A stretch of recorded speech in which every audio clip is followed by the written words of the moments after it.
অনেক সময় মনে খারাপ কাজের জল্পনা কল্পনা আসে, আমি যদি কাজটি না করি তাহলেও কি গুনাহগার হব? ভাই হাবিব, অত্যন্ত গুরুত্বপূর্ণ প্রশ্ন আপনি করেছেন, কারণ আমাদের মনে অনেক সময় বাজে চিন্তাভাবনা বা খারাপ জল্পনা কল্পনা এসে থাকে। সেগুলোকে আমরা ৩ ভাগে ভাগ করতে পারি। কিছু খারাপ চিন্তা বা জল্পনা কল্পনার কারণে আমাদের কোনো গুনাহ হবে না। আবার কিছু, কিছু খারাপ জল্পনা কল্পনার কারণে আমাদের গুনাহ হবে। আবার কিছু, কিছু খারাপ চিন্তাটা খারাপ অথচ সেটার কারণে আমাদের গুনাহ তো হবেই না, বরং উল্টো একটি সওয়াব বা বিনিময় আল্লাহর পক্ষ থেকে আমরা লাভ করব। প্রথমত, যেই খারাপ চিন্তাভাবনা বা জল্পনা কল্পনার কারণে আমাদের কোনো গুনাহ হবে না, সেটা হলো আমাদের অনিচ্ছা সত্ত্বেও যদি মনের ভিতরে কোনো বাজে চিন্তা চলে আসে, আল্লাহ সম্পর্কে বাজে চিন্তা চলে আসলো বা অন্য কোনো খারাপ চিন্তা চলে আসলো, কিন্তু আমি ইচ্ছাকৃত আনিনি, হঠাৎই আমার মনে সেটি চলে এসছে, মাথায় চলে আসছে, সঙ্গে সঙ্গে আমি যদি সেই চিন্তা থেকে নিজেকে সরাবার চেষ্টা করি, অন্য দিকে আমি মগ্ন হওয়ার চেষ্টা করি, তাহলে ইনশাআল্লাহ এর কারণে কোনো গুনাহ হবে না। এ বিষয়ে সারা বিশ্বের সমস্ত উলামায়ে কেরাম একমত। এটাকে হাদিসুন নফস বলা যেতে পারে। অর্থাৎ মনে কোনো বাজে চিন্তা এসেছে, উদ্রেক হয়েছে, আপনি ইচ্ছাকৃত আনেননি, কিন্তু যখনই আপনার মনে পড়েছে সঙ্গে সঙ্গে আপনি সেই জায়গা থেকে সরে আসার চেষ্টা করেছেন, এর কারণে কোনো গুনাহ হবে না। দ্বিতীয়ত, যেই চিন্তার কারণে, যে বাজে জল্পনা কল্পনার কারণে আমাদের গুনাহ হবে, পাপ হবে, সেটা হলো আমরা যদি ইচ্ছাকৃতভাবে মনে মনে কোনো খারাপ চিন্তাভাবনা করে করে আমরা স্বাদ নেই, মজা নেই, তাহলে সে কারণে আমাদের গুনাহ হবে, পাপ হবে।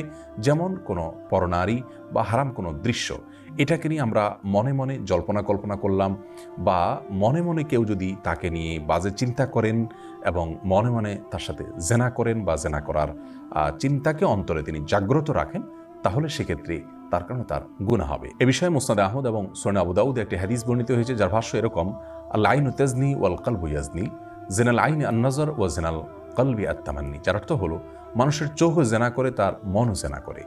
চোখের জেনা হলো চোখ দিয়ে কোনো পরনারীকে অপাত্রে বা হারাম কোনো দৃশ্যের দিকে দৃষ্টিপাত করা, দেখা।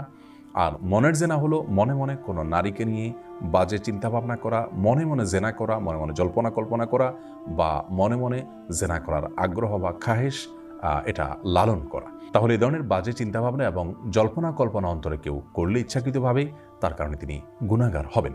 আর তৃতীয়ত, কোনো কোনো বাজে চিন্তাভাবনা এমন আছে যে চিন্তাভাবনার কারণে আমাদের গুনাহ তো হবেই না, বরং উপরন্তু আল্লাহর কাছ থেকে আমরা সওয়াব লাভ করব। আর সেই চিন্তাভাবনা সম্পর্কে বুখারী ও মুসলিম এক যুগে বর্ণনা করেছে যে রাসূল আকরাম সাল্লাল্লাহু আলাইহি ওয়াসাল্লাম ইরশাদ করেছেন, যদি কেউ কোনো খারাপ কাজ করবেন এই মর্মে তিনি চিন্তাভাবনা করে রাখেন, অর্থাৎ পরিকল্পনা করে রাখেন, মনে মনে সিদ্ধান্ত এঁটে রাখেন যে তিনি খারাপ কাজটা করবেন, কিন্তু পরক্ষণে আল্লাহর ভয়ে তিনি সেই খারাপ কাজটি করলেন না, বাস্তবায়ন করলেন না, তাহলে এর কারণে আল্লাহ রাব্বুল আলামিন তাকে একটি সওয়াব দান করবেন, যেহেতু তিনি খারাপ সিদ্ধান্ত থেকে ফিরে এসেছেন। তিনি যে খারাপ কাজ করবেন পরিকল্পনা করেছেন, সিদ্ধান্ত এঁটে রেখেছিলেন, সে কারণে তিনি গুনাহগার তো হবেনই না, বরং কাজটি থেকে তিনি ফিরে আসার কারণে, বাস্তবায়ন না করার কারণে আল্লাহর কাছে সওয়াব প্রাপ্ত হবেন।